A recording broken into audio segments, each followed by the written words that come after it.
Hello friends. Depression एक बहुत common बीमारी होती है। ये अगर इसकी प्रिवेलेंस की बात करें तो 3 से 5% लोगों को डिप्रेशन की बीमारी होती है सोसाइटी में।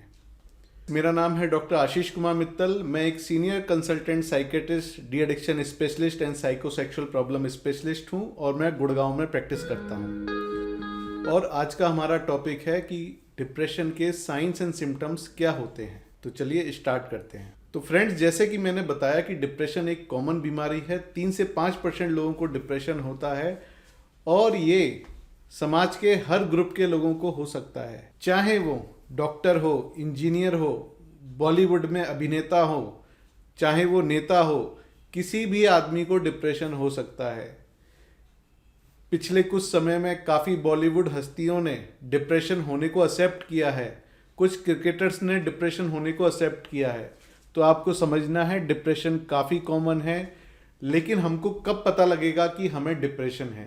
तो इसके लिए हमें समझना होगा कि डिप्रेशन के साइंस एंड सिम्टम्स क्या होते हैं और अगर वो हमारे अंदर हैं तो हमें प्रोफेशनल हेल्प की ज़रूरत है। तो कॉमन अगर साइंस सिम्टम्स की बात करें तो सबसे कॉमन होता है डिप्रेशन में उदासी का होना। लोगों को बिना किसी वजह से उनका मन उदास रहने लग जाता है, वो उदासी फील करते हैं। काफ़ी लोगों को उदासी इतनी होती है कि वो रोने भी लग जाते हैं और उनको बिना किसी वजह के रोना आने लग जाता है। यह उदासी उनको हो सकता है कि कुछ स्ट्रेस चल रहा हो उसकी वजह से हो, इवन बिना किसी वजह के भी आती है। तो नॉर्मल उदास होना सब लोगों की लाइफ में होता है, लेकिन बिना किसी वजह के उदास होना ये डिप्रेशन का एक लक्षण है।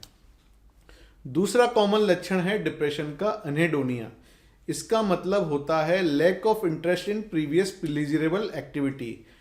इसका मतलब है कि पर्सन जो चीज़ पहले एंजॉय करता था, जो काम एक्टिविटी वो पर्सन एंजॉय करता था, अब सेम एक्टिविटी और काम करने में उसको खुशी महसूस नहीं होती। जैसे कि किसी अगर पर्सन की बात करें, अगर कोई आदमी है उसको रोज़ सुबह अखबार पढ़ना अच्छा लगता है या बुक्स पढ़ना अच्छा लगता है या अपनी जॉब पे कोई पर्टिकुलर वर्क उसको अच्छा लगता है, तो वो उसको अच्छा लगना बंद हो जाता है। कोई हाउसवाइफ है, उसको टीवी सीरियल्स देखना, अपने घर वालों से टेलीफोन करके बातें करना उसको अच्छा लगता है, तो वो उसको ये अच्छा लगना बंद हो जाता है। तो इस तरह से ये डिप्रेशन का दूसरा सिम्टम है। तीसरा सिम्टम अगर डिप्रेशन की बात करें तो लोगों को वीकनेस महसूस होती है, उनको बहुत जल्दी थकावट हो जाती है।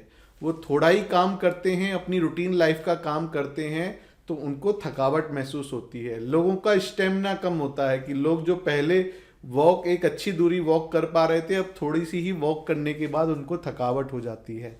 बहुत सारे लोगों को इतनी ज़्यादा थकावट हो जाती है कि वो बेड पे ही रहना पसंद करते हैं, बेड से उठते ही नहीं हैं और उनका उठने का मन भी नहीं करता है। और जो सिम्टम है डिप्रेशन का वो है लैक ऑफ सेल्फ एस्टीम। लोगों की सेल्फ एस्टीम कम हो जाती है, उनका अपने आप से कॉन्फिडेंस कम हो जाता है और लोगों की कंसंट्रेशन पावर भी कम हो जाती है। लोगों को अपने रूटीन काम में भी कंसंट्रेट करने में डिफ़िकल्टी आती है। जैसे कि अगर बात करें, अगर एक हाउसवाइफ है वो खाना बनाती है तो उसका खाना बनाने में कंसंट्रेशन कम हो जाएगा।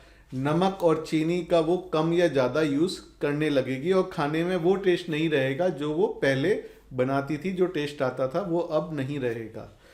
कोई पर्सन जो कि जॉब में है वो अपने काम में कंसंट्रेट नहीं कर पाएगा, उसकी प्रोडक्टिविटी कम हो जाएगी।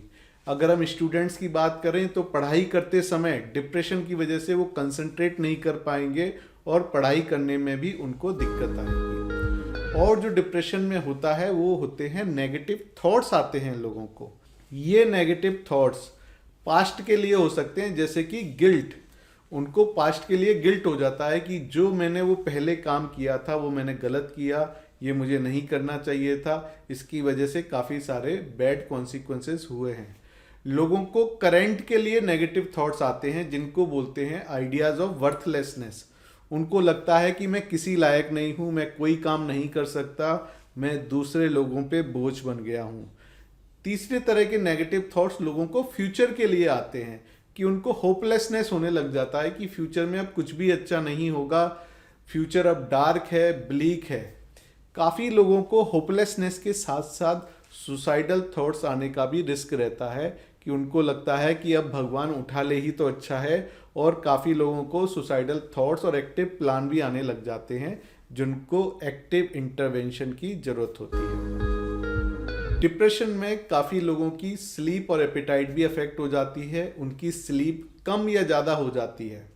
जो सीवियर डिप्रेशन होते हैं उसमें सोमेटिक सिम्टम्स के साथ जो होते हैं उसमें देखा गया है कि लोग अपने नियमित समय से पहले ही 2-3 घंटे पहले उठ जाते हैं।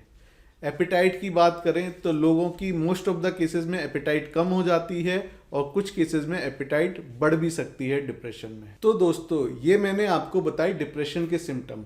अगर एक ही पर्सन को इन दिए हुए सिम्टम्स में से काफ़ी सारे सिम्टम्स मौजूद हैं तो उनमें डिप्रेशन होने के चांसेस काफ़ी ज़्यादा हैं। और अगर ये डिप्रेशन के सिम्टम 2 हफ्ते से ज़्यादा चलते हैं तभी हम किसी मरीज को डिप्रेशन होने का शक करते हैं।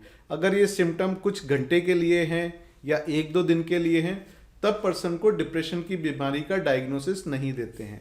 सेम टाइम ये डिप्रेशन के सिम्टम पेशेंट की personal, social and professional life affect करते हैं, तभी उनको डिप्रेशन का मरीज कहा जाता है। तो ये आपको समझने की ज़रूरत है।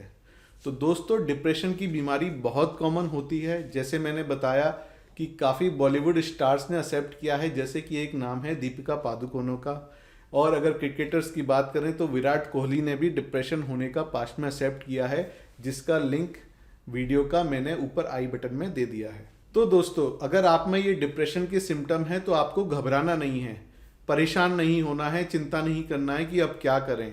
डिप्रेशन की बीमारी एक ट्रीटेबल बीमारी है। अगर आपको ऐसे बहुत सारे सिम्टम हैं तो आप अपने नज़दीकी साइकेट्रिस्ट से मिलिए।